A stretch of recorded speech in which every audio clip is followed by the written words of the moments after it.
Welcome to this week's episode of One More Voice. My guest today is the interview with her is a full circle moment for me because I have had a bit of an obsession with the near-death experience for the last 20 or so years. And all through college, I had read multiple accounts on the IANS website and the NDERF website. And I know that I've come across her story multiple times, whether through reading or watching videos later on in life. And I'd always remembered her name. And when I decided I was going to ask her to be on the show, to me, it was swinging for the fences. I'm like, ah, she might say yes. Well, I've got nothing to lose. And not too long ago, she had gotten back to me, and I remember telling my wife about it, and I said, Tessa, I got Dianne Sherman, who, by the way, is my guest today. And she's like, that's great. Who's Dianne Sherman? And I'm like, I forgot. I'm probably the only near-death experience geek that I know, but as I said, my guest today is Dianne Sherman. And Dianne, thank you so much for being here. Well, thank you for asking, Jake. I'm happy to be here. It is my honor. As I said, the main reason that I did contact you was my knowledge about your near-death experience. And in the beginning, I wanted this show to, I guess, almost purely be about the near-death experience, but it's turned into so many other things. But the reason that the near-death experience has drawn me in so much is that all throughout my life, I've read all the books, the Masters of the Far East and Carlos Castaneda's and all these other spiritual books and self-help books and things about awakening and ascension. But to me, the near-death experience in general, there's been nothing more hopeful and enriching. It's been something that I've always felt someone could base their entire worldview and spirituality around the accounts of the near-death experience.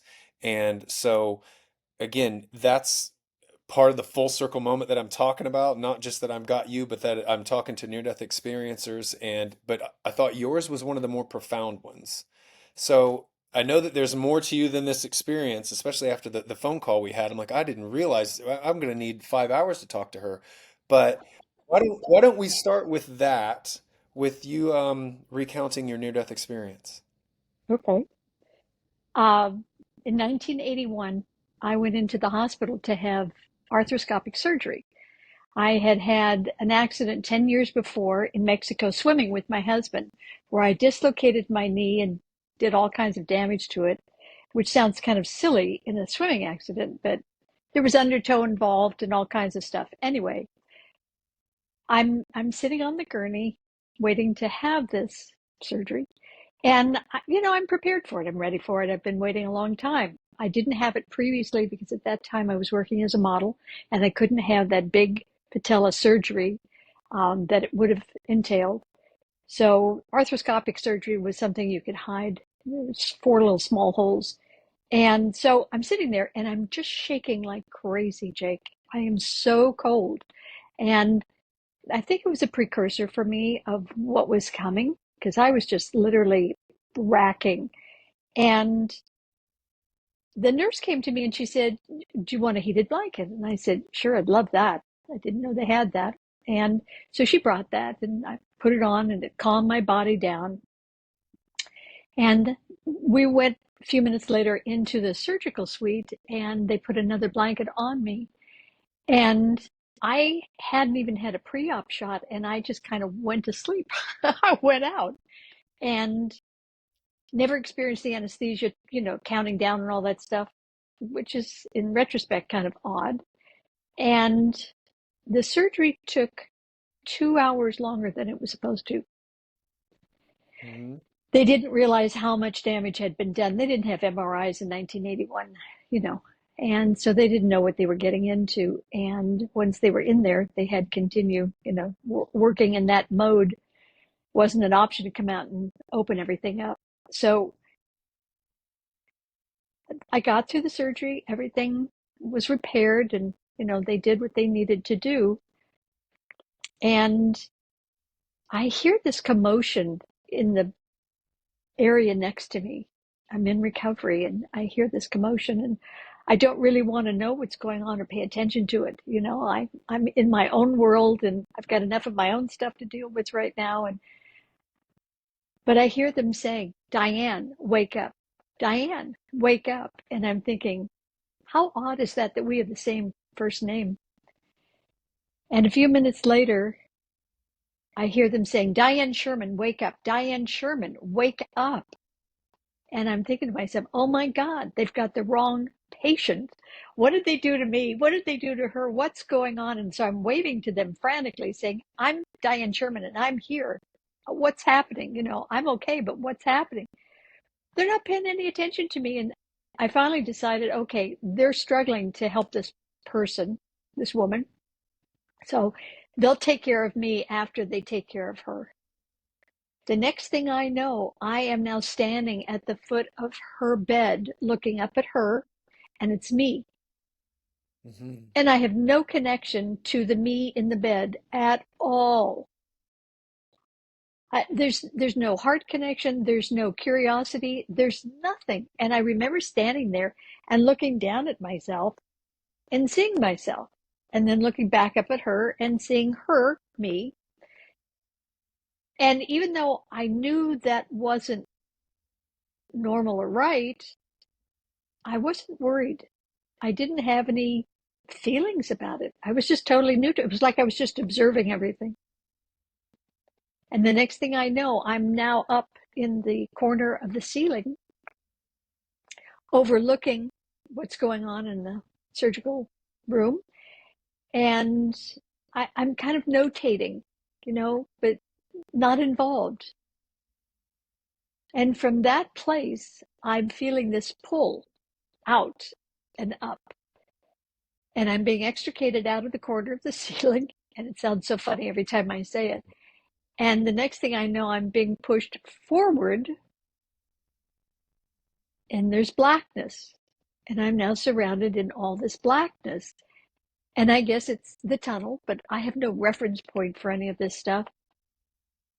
All I know is that as a kid, I was terrified of the dark. I was afraid of being blind and in the dark. And, in other words, I was always afraid that something was coming at me because there was a lot of trauma in my family and stuff going on. And many times it didn't feel safe. So the blackness for me was scary.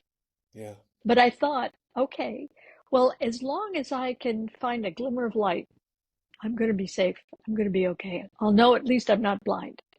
So I am searching, searching, searching for this glimmer of light. And in doing that, I find a glimmer and I'm holding on to it for dear life. And I'm watching it just sort of expand, and it's coming closer to me in the expansion, and it's coming closer, and now it's everywhere around me. Everything is this light. And I've never seen light like this in my life. I've never seen a color of white like this. And it's got a diaphanous quality to it. It's almost cloud-like, but not. And it has like iridescence of all the colors of the rainbow in it. And I'm fascinated by it. And I'm also soothed by it. There's a feeling of comfort and serenity and peace. And as I'm being more aware of this around me, I'm moving forward in it. And I remember thinking to myself, I'm floating, because I look down and I'm like 2 feet off the ground and I'm floating through this white, this loving white. And when I get to the end of it, there are 2 rows of monks standing in front of me on either side. And I'm passing in between them. And I get to the end of where they're standing.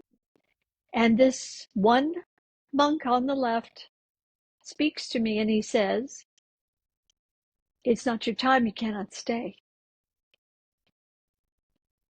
And I'm starting to feel the unconditional love of the place that I'm in, of the surroundings and the experience. And I'm thinking to myself, oh my God, I've never felt this before. I've never felt unconditional love before. I've never felt cherished before. I've never felt loved on this level before. And I said to him, you cannot send me back. I think I've waited my whole life to be in this position. To at least have this feeling. You can't send me back. And he said, it's not your time. You cannot stay. You must go back. So we're going back and forth a little bit with this. And I'm sort of in awe of him. And I say him. He felt masculine to me in all the good masculine principles. And he felt very in charge and capable, but safe and protective. And I'm looking at his face, and because their hoods were up, there's no face. It's almost like this. Oh, we've seen it in sci-fi movies and whatnot, where it's like the atoms are dancing, it's light that's moving, Yeah. and that's what his whole face comprised. The blackness inside the hood, but the dancing of the light in front of it. And it felt normal. It didn't feel odd that he didn't have a face. And when he was speaking to me, he was speaking inside of me, and I was answering inside of him. And that felt normal. It wasn't like any of this was new, Hmm. which was strange because, of course, it was all new. But in that awareness, in that part of me that was really there, this was par for the course. Yeah. Okay. And he said to me, you cannot stay. You have a child. And he was right. I had a 6-year-old daughter. And I loved her with all my heart. And I would have given up my life for her. But in this circumstance, I wasn't willing to go back. I didn't want to go back in my body.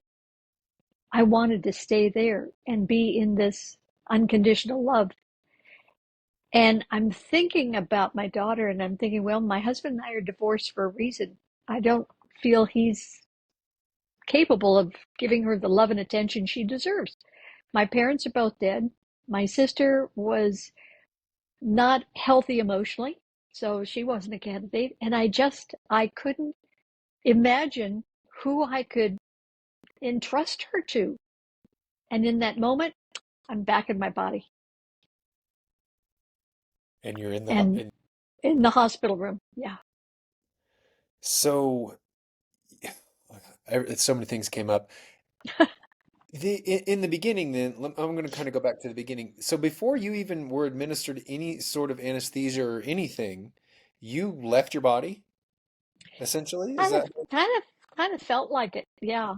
Now, I did that when I was a kid because that was my way of not having to deal with stuff that was going on. So that wasn't unusual for me at that point in my life. As an adult, it was, but yeah, okay? So now you'll hear terms like you, dissociating. This sounds more like of disso, course.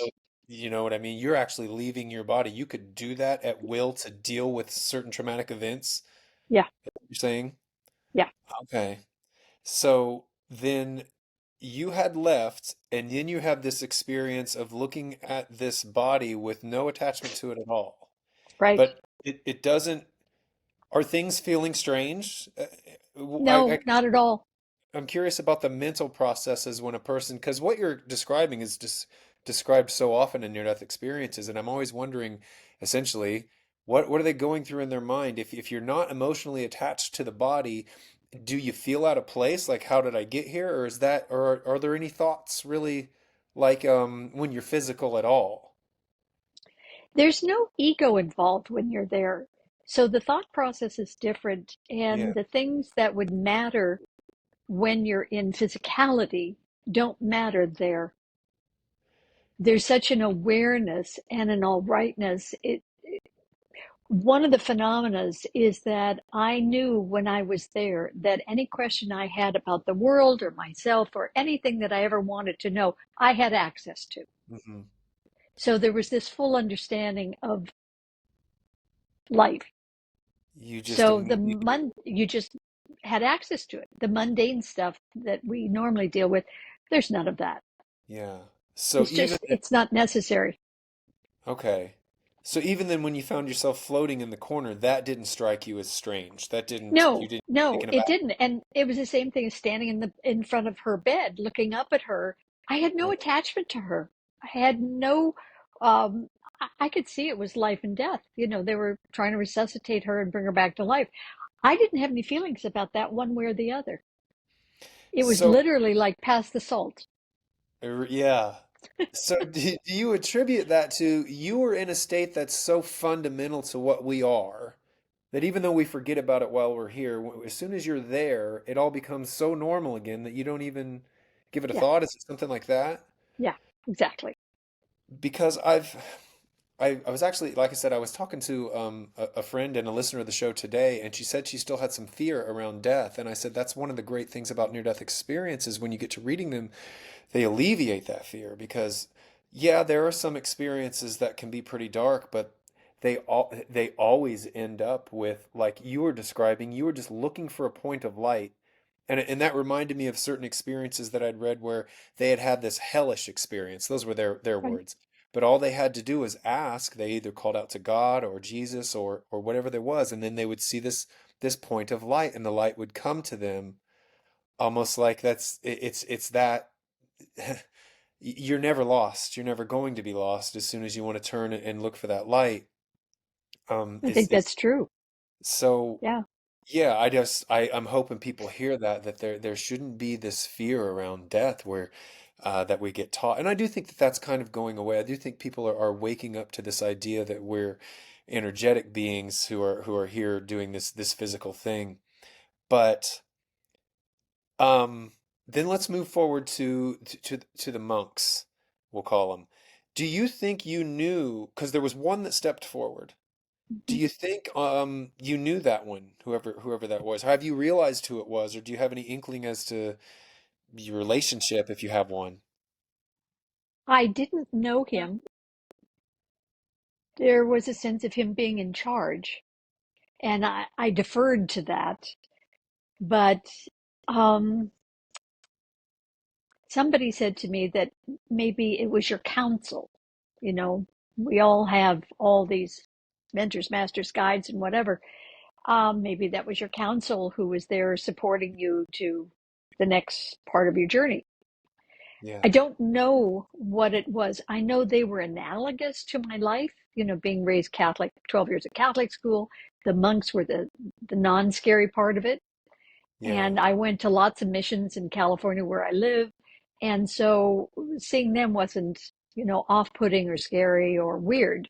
right. Um, I think everybody's near-death experience has something to do with their history and, you know, what's normal for them or what's analogous in some way in their life. And I don't know that it was any more than that. Okay. And another thing that you mentioned that's common through a lot of experiences that some people, if they're new to the near-death experience, I guess, might misinterpret is you said you had a 6-year-old daughter and yet you still wanted to stay. I mean, I think some people would have a hard time with that, but to me, that's just how strong the draw is, how profound that Oh yeah. experience is. I have yet to meet a near death experiencer who didn't want to stay. Yeah, right. And that, I mean, see, the feeling is so um, overwhelmingly yummy. It's like nothing we've ever had in physical form, and it feels so complete, and it feels so perfect and natural. right. You know, it's coming home, and that's what it felt like. It felt like that we all have yearnings in our lifetimes, and this satiated all the yearnings, all the needs, all the wants. It was that complete, I'm home Yeah, in the best sense of the word, you know, home to yeah. myself, home to what I believed in, home to, you know, all the joy and happiness I could muster. It was home to everything.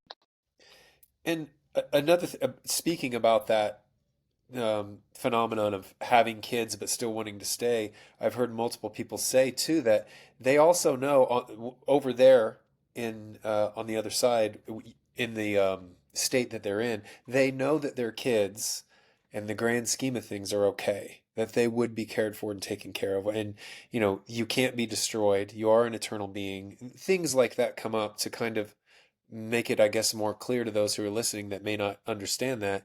where the soul is coming from in terms of, yeah, everything's fine. Yeah, And do you think that I was just talking about this the other day too, this calling that we all have in us, no matter how lost in density you get or into um, ego or separation, there's like a beacon inside of us that always calls us home. That, and you got to experience it, that yummy completeness there. It's like everything we yearn for on earth that we're trying to fill that hole with, all our addictions to whether it be drugs, food, amusement, worrying, control, it's all an attempt to replace that completeness that we're yearning for. Is that kind of a sense that you got? exactly. Yeah, Yeah. So like it's how can you possibly want to leave that? yeah.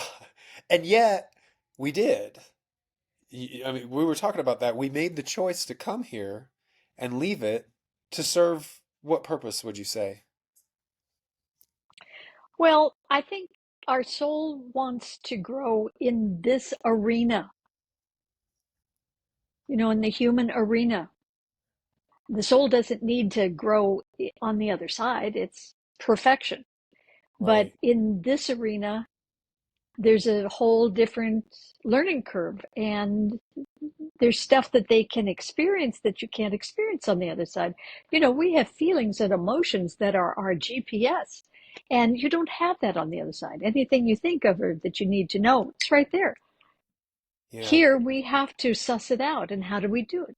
By our feelings and emotions. Everybody's trying to use the monkey brain to Right. get it, but For so, someone who may not understand that, could you explain further what do you mean our emotions are like our GPS? In what way? well, in human form, we have emotions. On the other side, you don't have emotions. Hmm. Okay. You have unconditional love. It's just love. Here, you get to mix it up. You get to play. You get to have feelings. You get to experience things. And when we're having feelings and emotions, does it feel good? Does it not feel good? We have a solar plexus. Is the like for many people, it would be gut instinct. Hmm. Does it feel good? Does it feel positive or does it feel negative? It's your way of discerning which way to go, what you're supposed to be doing. We're starting from being in the present right here, right now. Something comes up. How does that feel? Do I want to go there? Do I want to deal with that? Or do I not? The choices we make should be informed by our feelings and reactions to it, not by what our brain says we should be doing. And so now we're kind of getting into the other part of you, I guess. I don't know your whole life's history, but now you are a spiritual counselor, right? Is that the title that Spiritual I life coach, intuitive counselor, spiritual? and vibrational Okay. healer. And that's what you're doing. That's your full-time gig, That's right? my full time gig, has been for a long time. So these are the type what you're talking about. These are the types of things that you would help clients with understanding these things and then how to follow through and use them, right? Sure. And anybody who feels they're blocked or that things aren't flowing the way they need to in their life, I can help with that. Yeah. And so I just kind of wanted to go back and uh, Sure. state that and lay that foundation. But to come back to the emotional GPS thing, then a lot of people, you know, are even taught that it's selfish even to just act on your feelings. Like what feels good to me, I should, if that feels good or right, I should just do it. That yeah, that feels good, but it's my responsibility to do this. I can't do that now because I have other people to serve and I have kids and a job. How then do you navigate that kind of mess, I guess you'd say, with following your guidance and taking care of responsibilities that don't necessarily feel good? Well, if you're always being of service to everybody in the world, you're never taking care of yourself appropriately, which means you're not shored up enough to be doing all the things you're setting out in front of yourself. Hmm. And you're draining yourself. And you're going to end up being resentful. Right. So Is the trick is fill yourself up first. Take care of your own needs and wants first. Check in with yourself. Am I hungry? Am I thirsty? What am I feeling emotionally? What do I need to do for me right here, right now? What's occurring within me? Settle that down. honor that, then go do your thing. Because then you are fully set up to be you. You've got all of the energy and awareness, and you're in the present, and you're feeling good, and you're grounded. Then you Hmm. can be your best self with everybody else. But if Right. you put everybody else first, you're going to get nothing, and you're going to be running on ether. And Yeah. that's not the best version of you. So, Yeah. selfish in my world is self aware, self nurturing, self loving. Like the analogy of the oxygen on the airplane that you're going to have to Exactly. take care of yourself first, or what good are you It's to? not selfish. That's a human construct. That's nonsense. Yeah. You've got to shore yourself up first. If you don't, how do you have the energy and the wherewithal and the groundedness to do all the things you want to do? Right. Right. And are you going to be making the best decisions while you're doing them? No, Yeah. because you're off balance and you're Yeah. short tempered and you're exhausted. You I love the expression no is a full sentence. Yeah. That you don't have to explain. It's okay to say no to things and to people. It's okay to say no to your children. It's okay to say no. We can't always yes our way through life. We were taught that, I think, because they want compliance. When you say they, who are you referring to? Parents, adults, Okay. society, Yeah. they Right. want us to get with the program, whatever that is. And Hmm. let's face it, we've all got freak flags, and we're so afraid to fly them Yeah. and be individuals. Yeah. For It took sure. me most of my adult life to figure that out. But at almost 79 now, it's like I have to, because it's the thing that makes me feel the best within myself. I have to love me. If I'm not loving me, I am not any good to anybody. And that's so simple. I hope people hear that, and I know it's simple to understand, the logic of it. Not so simple to do, I guess, moment to moment. And all you can really do is practice that moment to moment. Like I have said to my wife, and she said to me, we get up early to, right now we're reading A Course in Miracles, or so we get up early to either read that or meditate or do a little exercise to take care of Yes, us. We feel totally yes, centered. But then when the kids get up, it can not always, but I mean, the smallest little thing and everything just kind of spirals. And I feel like it's that way for so many people. it It's hard is. to, But you've at least made the you've taken the step to do something that's supportive of you, that nurtures a part of you that's important to nurture. Reading yeah, A Course in Miracles or meditating with your wife. That's wonderful. yeah, And it does a wonderful thing for your relationship with your wife. for So, sure. you know, one of the big spiritual tenets that I've learned is that when you're in a position with someone else where they're asking you to do something that it's really not feeling good to be doing this. And you know that you're either not up for it, you don't like the idea of it, it's just not the right time for you, whatever it is, and you say yes because you don't want to disappoint them, Yeah. it's not going to satisfy them and it's going to hurt you. I have learned this one. Even if you don't understand, if it's not feeling right within you to say yes, do not.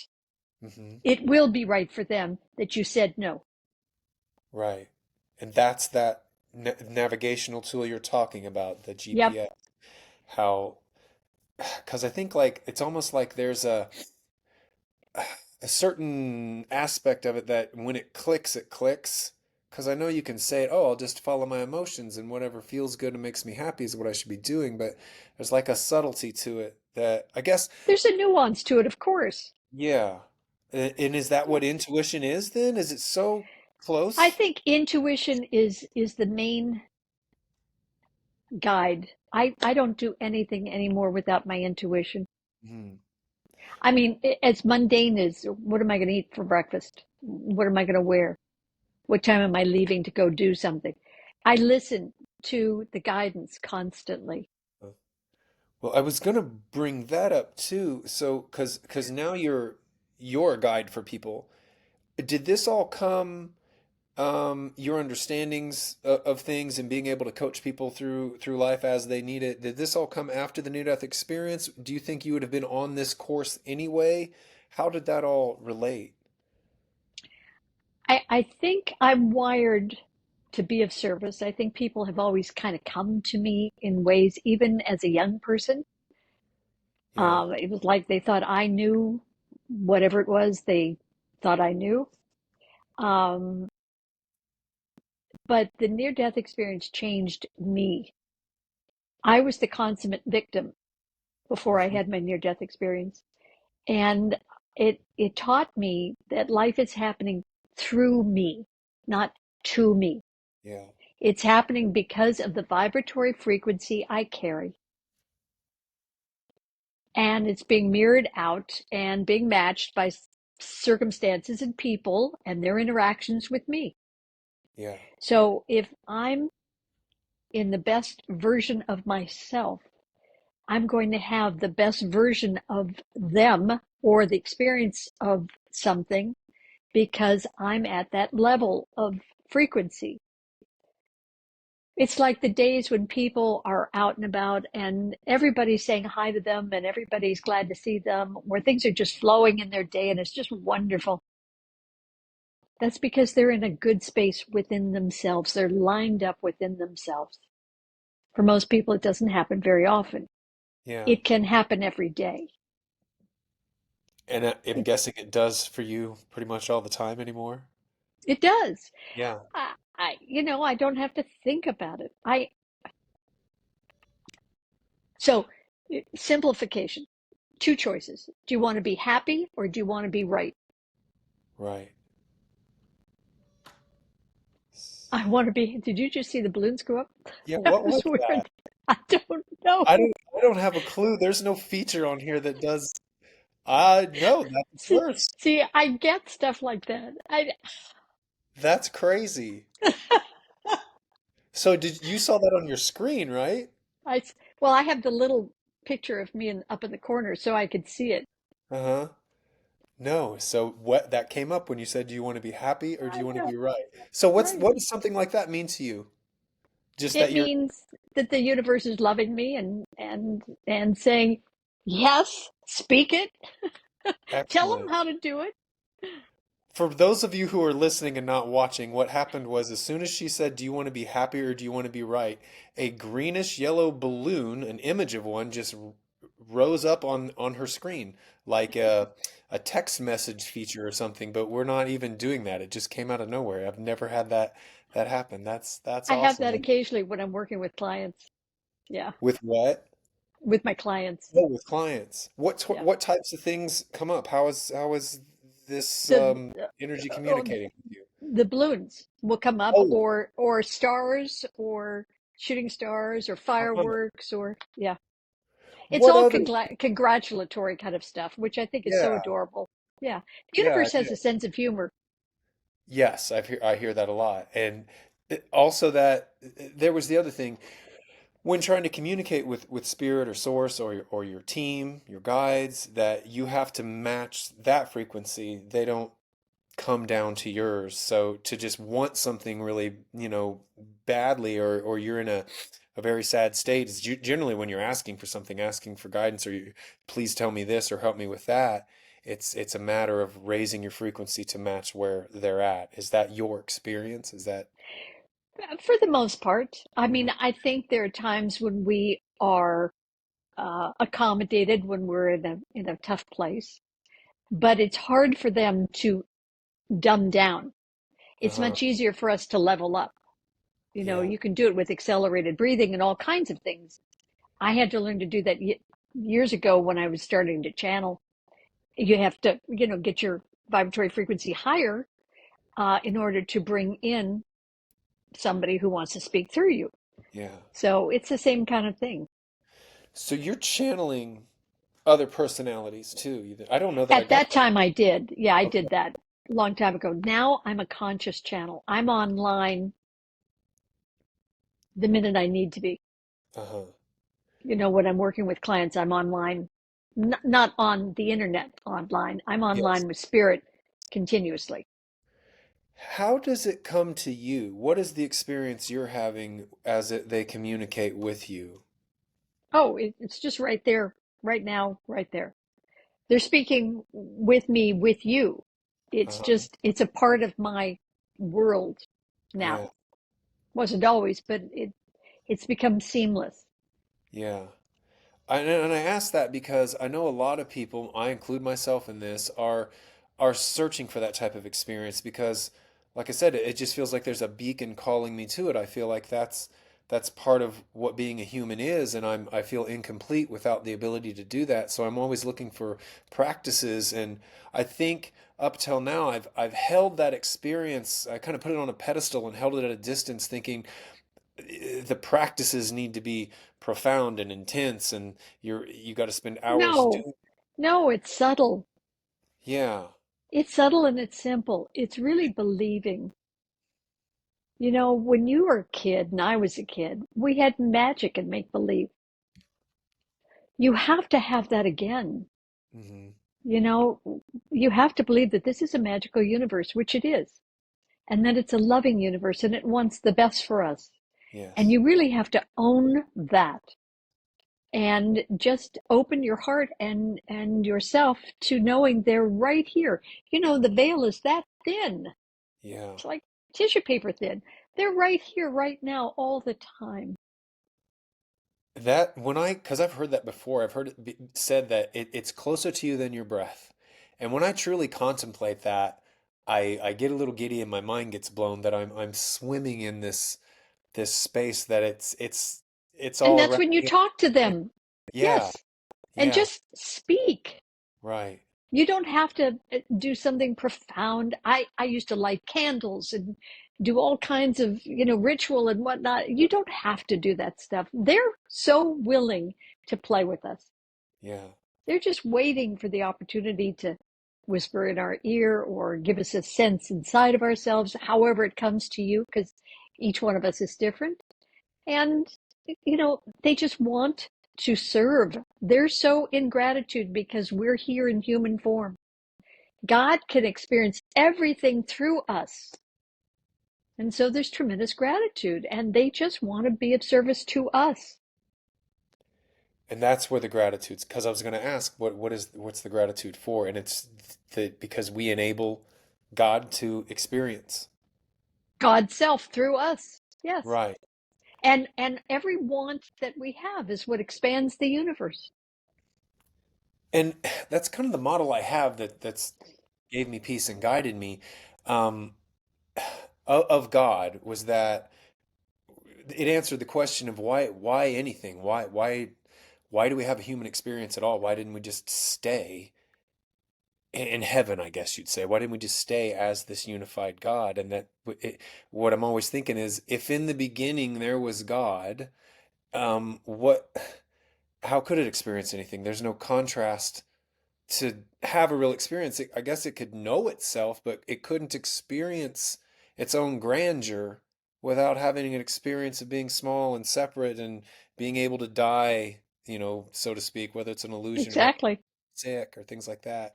So, Pain and suffering, you yeah. know?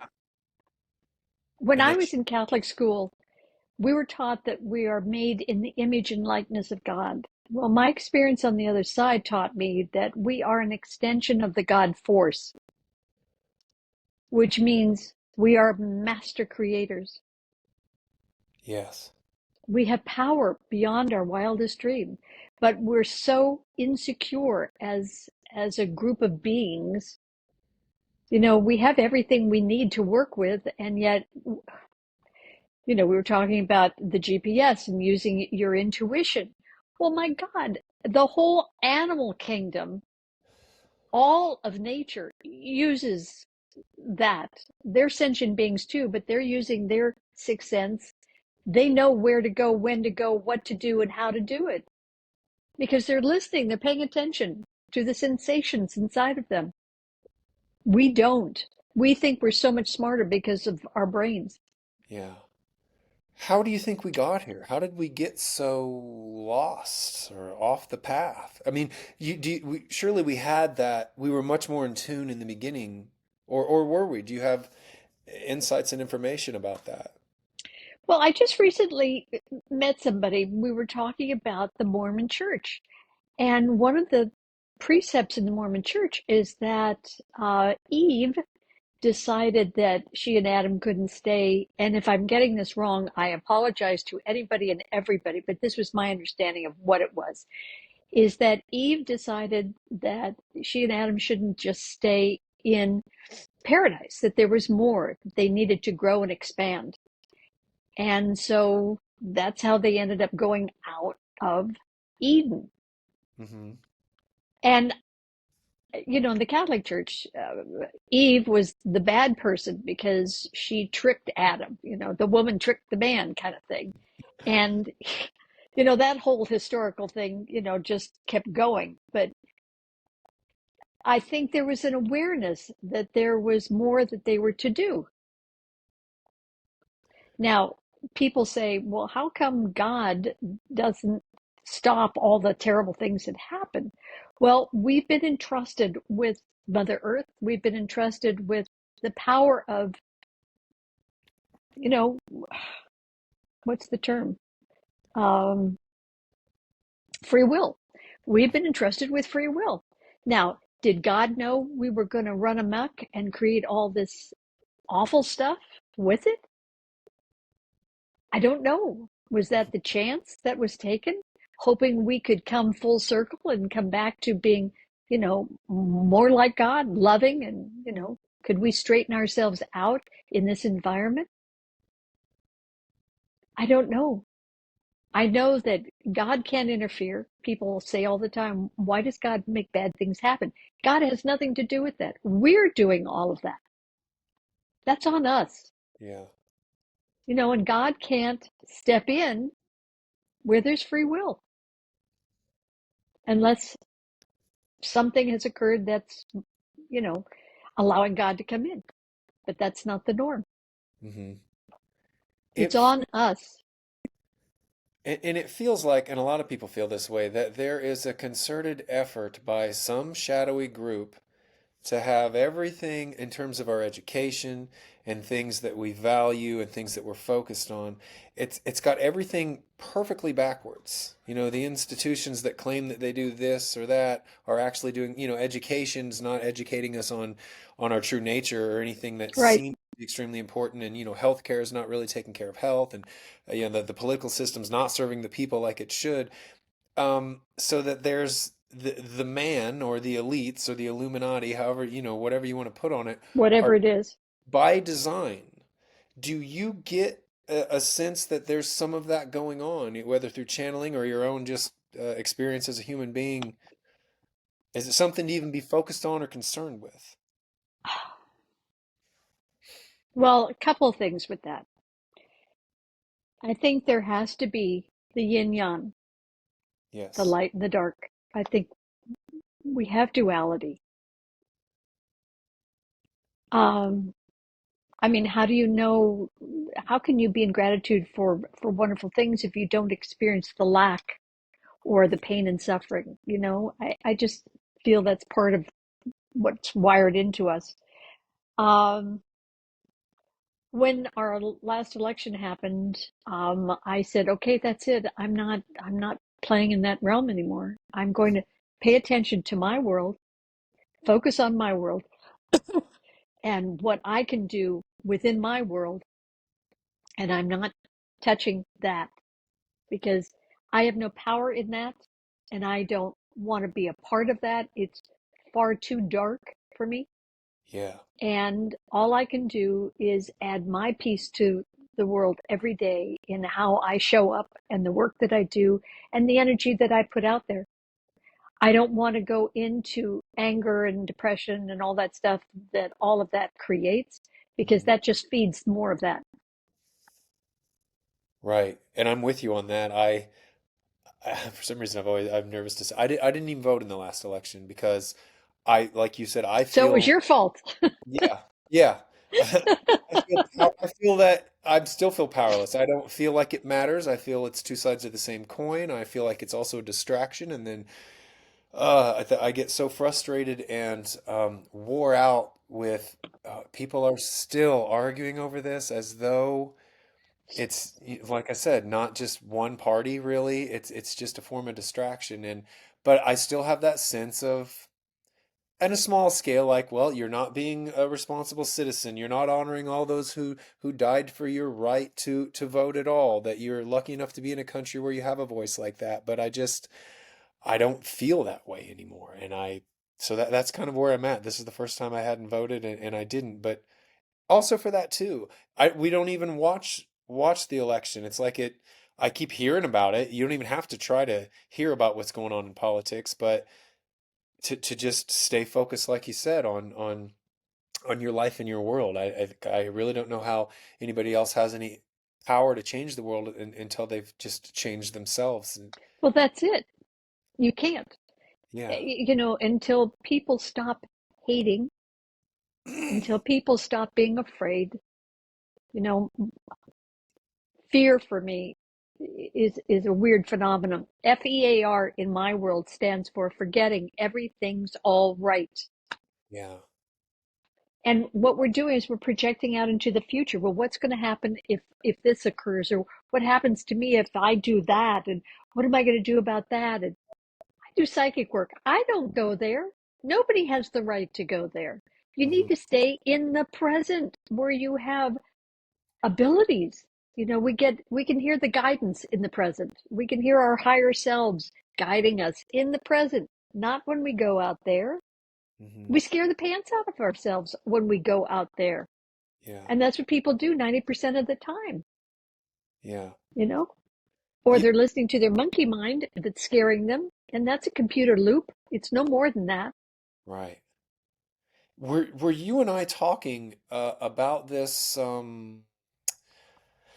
energetic split, the timelines of the Earth? I can't remember if we were having the conversation about that. I'm sure you've heard about it if you and I weren't talking about Yeah. it. In terms of you've got certain people who are focused on this fear-based world and certain people who are focused on a more hopeful, higher energy version of the human Third experience. and fifth dimensional realities. Yeah. How do you, because I ask everybody who wants to talk about it, how would you explain that? Because I'd like for the listeners to have an understanding of that if they can. Well, I don't know if it's a reality or just a wish list, Yeah. but the wish is for those of us who feel a certain way about how to comport yourself in the world, which is being kind and loving and patient and playful, as opposed to wanting to control and make everybody do things a certain way and not allow people to thrive and have a wonderful experience and whatnot, and want to stay fear based. We can't seem to come together on any level. So the thought is that we're going to have two Earths. I don't know if there's going to be one on the inside and one on the outside, or, I Right. don't know how it's going to work. And frankly, I don't care. I'm just curious that it's going to. And I'm curious to see if I'll see it in my lifetime. Yeah. But it makes sense to me that, water seeks its own level. It's the same thing. Those of us who feel a certain way want to be with people, like-minded people, and those who feel the opposite want to be with like-minded people. So instead of, crashing into each other all the time, let's have separate spaces Yeah.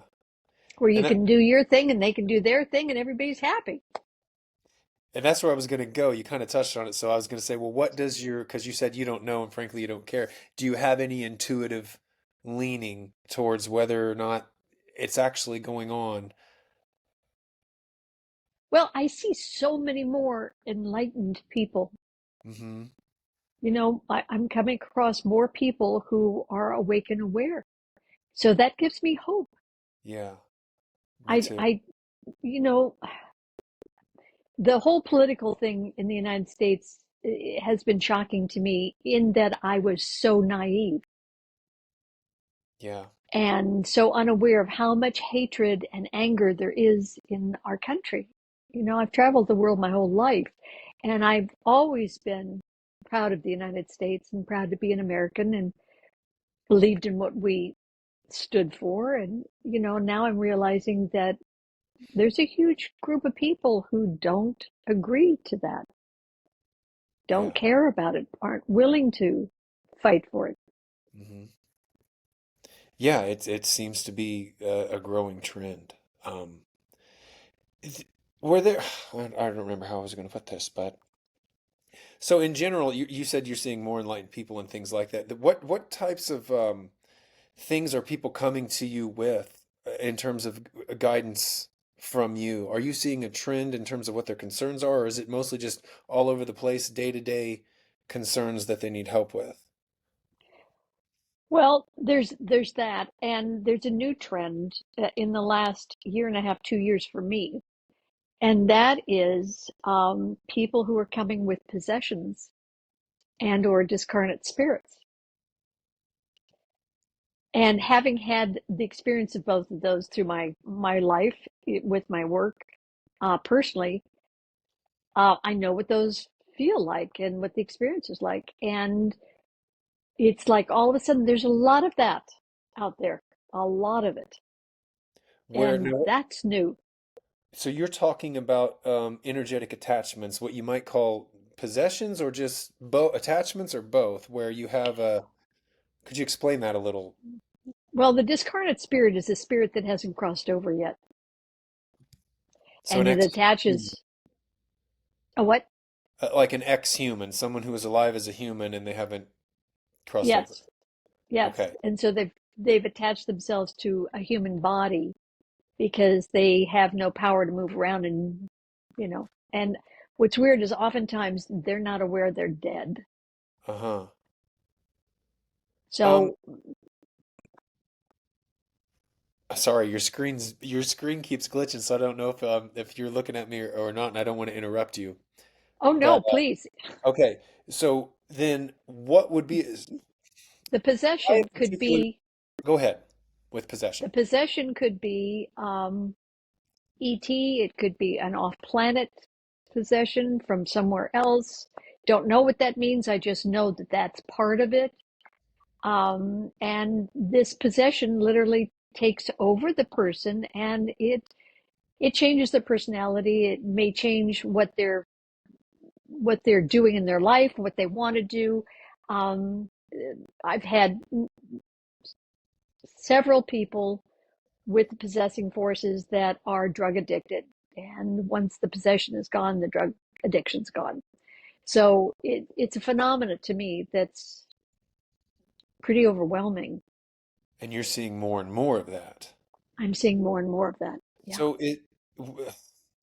why would they attach to a particular person? Is that still governed by law of attraction that that person's frequency is a match for the energy that attaches to them, and that's what makes them susceptible to possession or attachment? I believe so. I think they've lowered their vibratory frequency. I know for certain groups of people who are sensitives and empaths and that kind of thing, and that group is wired to be of service. If they go into sympathy for something or somebody, that can take their energy down and open them up, make them vulnerable. Uh-huh. I've never heard that one. Fear is a big connector also. Yeah, So, and there's probably more of that in the world too. In terms of just so generalizing, much more. yeah. Yeah.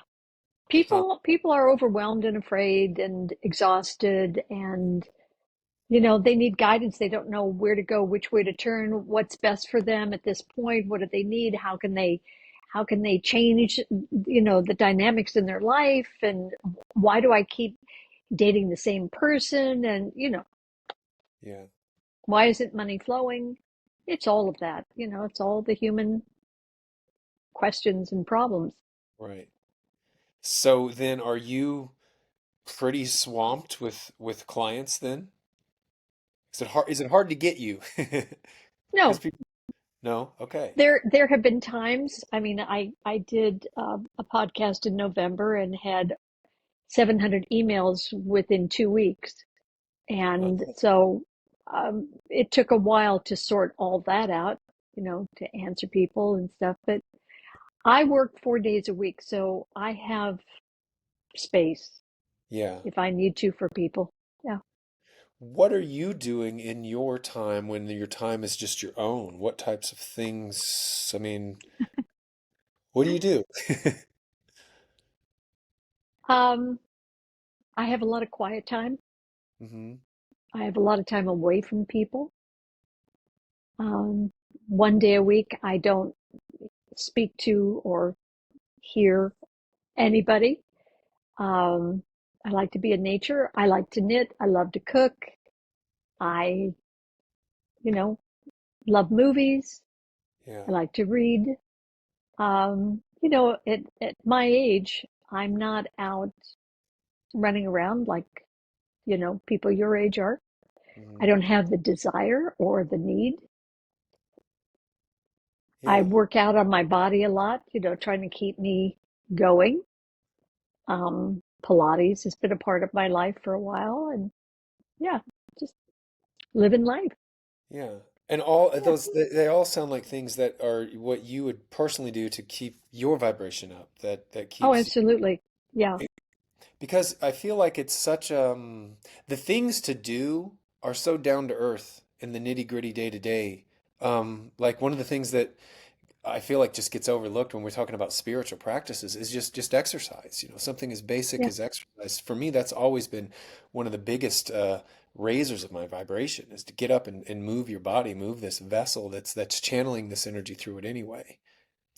And you said Pilates, right? You kind of cut out a little bit, but that's what Yeah. me and my wife are doing in the morning too. Pilates is a good one, but Do interesting. you And have a I wanted do you have a people. machine? I don't. We're just, Oh, it's enough for me to use body weight. There are certain things that I can barely move my leg an inch. Like when you're laying on your stomach and we're raising our arms and our legs up, it feels like I'm 2 inches off the ground. But just that strain and again, it's just another example of contrast that you're going through what I'm going through, discomfort and efforting and straining, that when I'm done, then I get to experience that, the relief from that. And I mean, physically, you just feel, the tingling, the endorphins of working out, sure. and that then your vibration for the day at least has a nice jump start, a good starting point. Right. Your emotions do too. Yeah, When you're which physically feeling uplifted, your emotions are uplifted. right, And we have to pay attention to our emotions, yes, because that's how we're showing up in the world and engaging with other people. And we want to be, uplifters. right, and we start with ourselves, like you said. We have to start with ourselves. How do you lift somebody if you're down in the dumps? It's just so It's when you say basic. it, like it's so obvious and basic, right? You can't. I mean, you want to help someone out of a hole, you need to be out of the hole yourself. Kind of sending them a lifeline. Duh. Yeah, it's just so that's what I mean. It's in your face and down to earth, and I feel like so many of us put it out there like it's something that's difficult and you have to understand after years of practice or whatever. But And I you get it. don't. You just have to listen to yourself. Hmm. You Well, have to get in sync with what's going on, checking in on yourself every day. The hungry, the thirsty, you know where that is in your body. yeah, What am I feeling emotionally? Where is that in my body? What do I need to do about that? Do I need a timeout? Do I need to exercise? Do I need to be out in nature? yeah, Um, am I dehydrated? What do I need to do for me emotionally? yeah, Do I need to meditate? Do I need a hug? Like, do you know when you're off? Can you go to your wife and say, I'm feeling a little something, something. I don't know what's going on, but I need a hug. yeah, Just to be able to do simple things like that make all the difference in the world. right. So if I always find it interesting to hear what guests, especially someone who's doing what you're doing, what they do throughout the day. I know how valuable that is when people are listening to hear that. But we're kind of coming up on an hour. I don't like to take too much of people's time, but if you had one message for anyone listening, for humanity, uh, of hope, or what you think is I guess maybe the most important message that you could leave them with, what would that be? Please love yourself. There Mhm. isn't anybody who's more important in this moment in time than you are. Take Yeah, the time to learn about yourself, to learn to appreciate, to learn to honor and cherish yourself. It's everything. mhm, When you really get a handle on who you are and start having fun with you, you know, it makes a world of difference of how you perceive everything around you. yeah, And being your best advocate. A lot of the work that I do is inner child stuff. And once somebody hooks up with that inner little kid part of themselves, everything changes. yeah. Well, So love yourself. It's why you're here, to learn to love and be loved. yeah, We're here to have fun. It's not supposed to be painful, but we've learned to do that. yeah. That's a tough one for people. Even when you know it and believe it, to be doing it as much as you think you should be, that's a tough one. So great Well, message. we Thank you. we need to make it natural. It's a normal part of my day is always being in contact with myself. Yeah. And And that's that my it's like connection to spirit too. that. What was that? That's my You kind of cut connection to out. spirit too. When I'm in connection with me, when I'm centered with me, when I'm in the present with me, I'm also in the present with spirit. You can't be connected to spirit if you're not in the present. Hmm. That's where the And fun that is. then, and that's going within. When you hear that Yeah. expression, all your answers are within, it makes it sound so, mystical. Because forever that would almost even trigger me. It's like I don't even know what that means because when I go within, I don't hear anything. I'm not having anything talk to me or whatever. I guess my expectations were just holding it away from me in terms of what it should be. I mean, we get so influenced by movies and TV and cartoons as to what it should be like, but it's just so close that you overlook it. It's so natural you can't believe you're not doing it. Yeah. Yeah. Yeah. I mean, I can feel me all the time. Hmm. It's lovely to know what's going on. I know where I am in the world. Hmm. I'm okay in the world because I'm connected with me. I'm not alone. You Right. know, Right. I am not the me that's looking back at me in the mirror. Okay. So, and because I want that to get through to people and myself as much. So you said you're not the you that looks back at you in the mirror. Right. Okay. What are you? What is the Well, you? I mean, the, I am not my body, first of all, Okay. Okay. you know, Mm-hmm. and I don't know. There's so much that we can do, that we can have, that we can experience without doing anything, just by being quiet and being aware in a moment. It renews me to feel, okay? To Yeah. allow myself to feel Yeah. and to know that I am consciously having this conversation with you and enjoying you. And I'm aware that, you know, this is a gift to be able to do this and to be in this moment having this depth of conversation with you. And I have an appreciation and gratitude for it. So I do that with everything I do. Yeah. Washing the dishes. It doesn't matter what it is. It's a meditation. It's another moment where I can be in gratitude. Yeah. And that's what I, because you get so busy, people are like, well, I don't have time to meditate because they think it means you need to sit down and get quiet, but everything can be a meditation Oh if it hell means yes. present. Yeah, no Yes. matter what you're doing. And so do I you are, don't I don't think you have to go into deep meditations to get to the place you want to go. yeah, You can, and it's wonderful, and it takes you on a whole other journey, and that's divine. But it can be simpler than that. We put pressure on ourselves to perform in certain ways. We don't need to do all that. Just be right here, right now.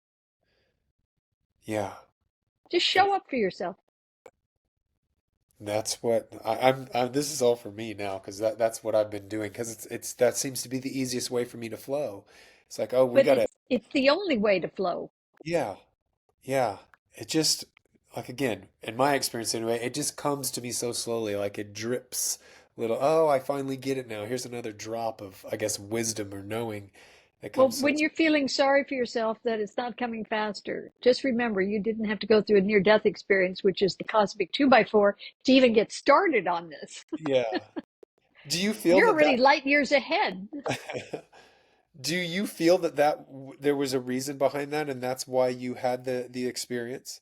Were you Oh, off yeah. track, I I guess? was, I totally off track. I was such a consummate victim. Oh my gosh. Oh, Oh, yeah. And I had been to church days or a week before my surgery, just begging and pleading for help because I didn't know where I was going and what I was doing. My daughter was 6. I was divorced. This was not in the right, thing to be happening in my world. My parents were gone, so I couldn't talk to them. It was just, I didn't know what to do with myself. yeah. I had been doing the same thing for 17 years, and I was now at the point where I was too old and it was done. I had to move on, but I didn't know where I was going. Hmm. I had no concept. And I just begged and pleaded in church, literally, show me, guide me, do something, help me. I was hitting the wall. And Wow. I, So yeah, the prayer was answered. with the cosmic 2x4, yes. Yeah. And was I'm sure not the way that you expected. You you had expectations for how it should be answered, but you got what you got. I didn't have an expectation. I didn't know it would be in that form. I'm grateful. Don't get me wrong. I'm so grateful to have had the experience. But, as a lot of people say, it's like cutting in line. And Uh-huh. it's not for the faint of heart. It's not easy to go through that. And it took me years to figure out even what it meant because nobody was talking about near death experience in Yeah. 1981. There was no reference point. We didn't have internet. We didn't have, ways to get to this information. Raymond Moody's book was out maybe a year or two. Who knew who Raymond Moody was? Where would I have heard his name? You What know, what was that like then? Did you fall into a depression? Because you just came from, this yummy perfection and now here you are again. What was life experience like after when that? I came back, Yeah. well, I went out to dinner with my sister, maybe a week after my surgery, and I'm on crutches and whatnot. And we're at a restaurant that I'd been to many times, very comfortable. And all of a sudden, I hear this wave of information and sound coming at me. And it was like, oh my God, what is happening? I could hear everybody's feelings and feel their pain and hear their stories and hear their dialogues. And it was just, I thought I was becoming psychotic. I thought I was losing my mind. And there And wasn't anybody I could talk to about it. yeah, that's what I was going to get to. There's no How long did it take before you, I don't know, if either found someone to talk to or just started talking? A long time, a long time.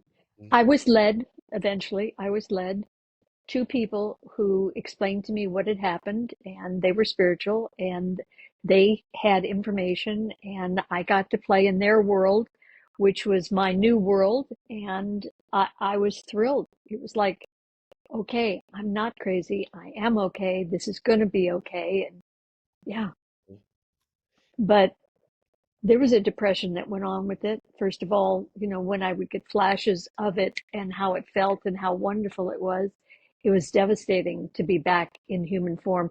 And being in a human body is really tight after you've been out or away. I've heard that multiple times, and I imagine what they mean because I have to imagine it because there's another thing I have nothing to compare it to that I can remember. But It's yeah, like being shoved into a rubber suit, yes, something tight rubber suit. yeah. And I've heard people say either when they were coming in or leaving, as they came in, it was like putting on a soaking wet wool coat, or it was when they left that they felt like they took this soaking wet wool coat off. But it makes it sound very unpleasant, to say the least. And then it's so abrupt. Did you have that experience of being aware as you got put back in? Did you have, or Yeah. were you just, and it was Well, like, that's as I was you- waking up in the hospital room. It was like, slamming into this body, yeah, and where am I and what was that and what's going on, and just too many things. yeah. So it's something to look forward to then, would you say? Yeah. A near-death experience? No. No, I would just say the release. I mean, having a good long life and fulfilling Oh, all your, yeah. but the idea of death being something to be afraid of Oh, is, no. Oh, no. There's nothing to be afraid of. They have yeah, hospital and education on the other side, just so we can right ourselves. Okay? In case yeah, we've forgotten who we really are in our essence, they have uh-huh. all of that on the other side. And I heard that, and when the first time I heard that, I thought, well, that just sounds silly. The other side can't be like Earth, blah blah blah. But more and more, that seems to just, I feel like that makes the most sense in the world. Something that's familiar to you, you need time to Exactly. adjust. They transition us gently. This is so loving and kind and supportive to us. So whatever we would need visually, we get on the other side. Yeah. And I also hear, and I think it's a way for people to feel good about themselves is that it's such a rare and special opportunity to be human. Like there are souls lined up for the opportunity to become a human, and here you are and we're all here, not all of us, but so many of us are down here complaining and being victims and this or that, and we just don't realize how lucky we are to be having a human experience because of the True. rarity of it. Yeah. Well, and the victimization bit, I had to learn that I was doing that to myself. Hmm. And once you understand that, you can make changes. You can make Yeah. changes in a flash. Yeah. Well, it seems We're to not be we're not more, stuck. yes. And to have that, to me, that was a turning point for me. That concept you're talking about, where life's happening for you and not to you. And I'd already kind of had that. I was lucky. I was born to parents that, well, first of all, that told me I chose them, that I chose to be here, and I chose them as parents, and that, you're responsible for your life. So to have that as a foundation, I do feel that I had a head start. But I still, I felt like I didn't really click because I still would have a victim mentality for most of my life. But when you realize that, yeah, it's happening for you, everything is a reflection of something that could help you grow. It's like you're in another world. Once that really sinks in, it's not even the same world at all. Exactly. Hmm. It's a loving universe, and we Yeah. have to see it that way. There was a movie that came out called The Shack. It was a big Christian book, very well received Christian book. And Hmm. I happened to see the movie, and it shows a depiction of God, the Father, the Son, the Holy Spirit. Okay. Yeah. And God is a black woman, Uh-huh. and the Holy Spirit is this beautiful Asian woman, and the Son of God is this beautiful young man. And it shows God when this human being is with God in this experience, that when the human is crying out of, hurt and desperation, that God's heart is breaking. You can see it. God is just sitting there holding the space for this human being to be okay. Yeah. And I think people have this concept that God is doing these things to us, and that it's an evil and mean-spirited world, and it's so not. I think that's one of the reasons I came back, was because I didn't want people to be afraid, because I'd been afraid most of my life, and I knew the difference now. And it can be yummy here if we would just settle down, get quiet, start trusting, and listen, Yeah. and be playful. You know, be playful. I Don't take would. it all so seriously. Yeah. It's tough to do. I It is. know, But you're but telling the truth. if you know in your heart that spirit has your back, Hmm. and that you're going to get the grace to go through whatever you need to go through. It does change the game. Yeah. It's not overwhelming because you know you're safe. You know you're loved. Mhm. And that's personally what I do come back to was I was a teacher. You know, I had this at least the illusion of security, had a pension, had a regular job, didn't have to worry about a paycheck, but I was extremely unhappy. Um, and what drove me over the edge was that my kids were starting to only know me as that. My daughter and I were talking about emotions and expressing emotions and you know, a general conversation about that, but she said, "Dad, you don't ever really express any emotion except anger." And I already kind of felt that way about myself, but that she said it to me and she saw it, that was where I drew the line. And I'm like, I don't know how long I lasted, but it didn't seem like long after that that I left. I just quit, and I'm painting houses now. I have no there's no security in anything. People may call, I may have work, I may have money, but um, since I did it though, I've I live in a small village. I don't even live in the village. I live in the cornfields, sandwiched between two villages. One's got like 1,300 people, the other 1,200 people. And for the last almost 3 years, I've been completely taken care of. I've got enough work that I can't even really handle all the work. So in terms of the money, it's more than doubled. You know what I mean? That was my big concern. And I'm at a point now where it's like my retirement plan is that the universe has my back. God's got my back. I have Exactly. no idea what's going to happen. And it is a nice place to be. I never would have expected that what would come of it was I would reestablish a relationship with God, with which I call source, God, whatever, with my higher self, with source, and that it's made life more interesting to live that way. Uh, it's there's just more of an adventure, and honestly I feel more secure now than I did when I had the illusion of security. So I only Because say you that. know what to do to reestablish every time. Yeah. And that I just keep coming back to, no, you have been shown support before, you know what it looks like, you know how this works. Stop with the worrying now and move on.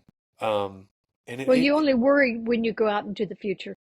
yes, exactly, when I'm So projecting into the future. you don't go out there. There's I'm nothing out there for you.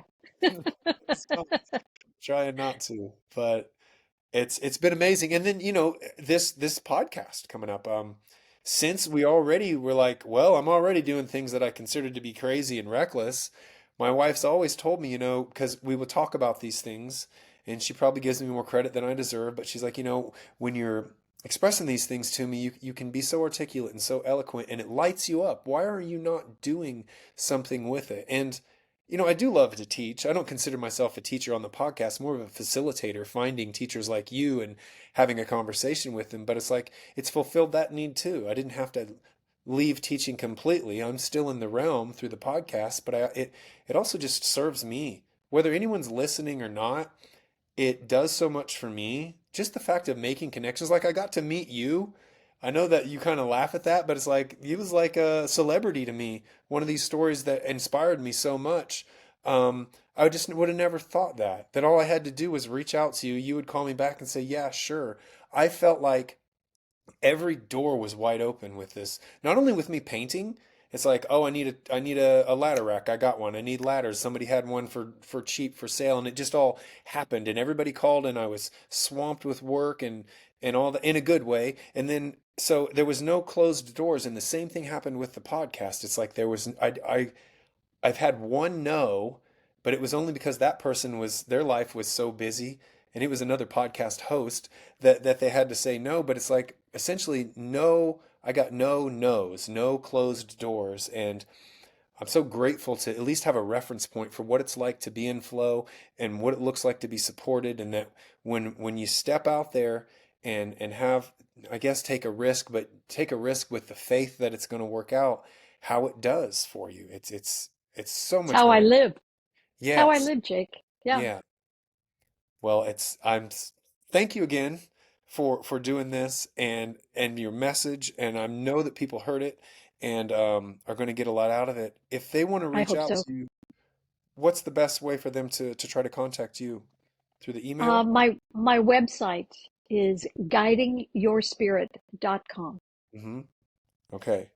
Because that's what I will put in the show notes, and I will also put that up in the notes on YouTube as well. And I'm sure that I know of a couple people that are probably going to at least dig into who you are, whether they reach out to you or not.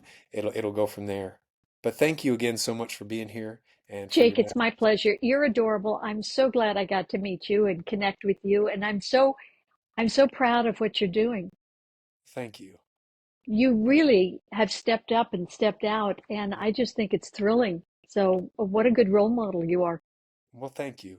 Thank you for that. And you're one of mine, so Oh, um, thank you for that. I'm glad you came. I'm glad you came back because there's so much. I, I'm glad I did too, but I have to tell you, I can't wait to go home. I, My doctors, I drive them crazy because, they'll say, well, what about these shots or this procedure or this? huh?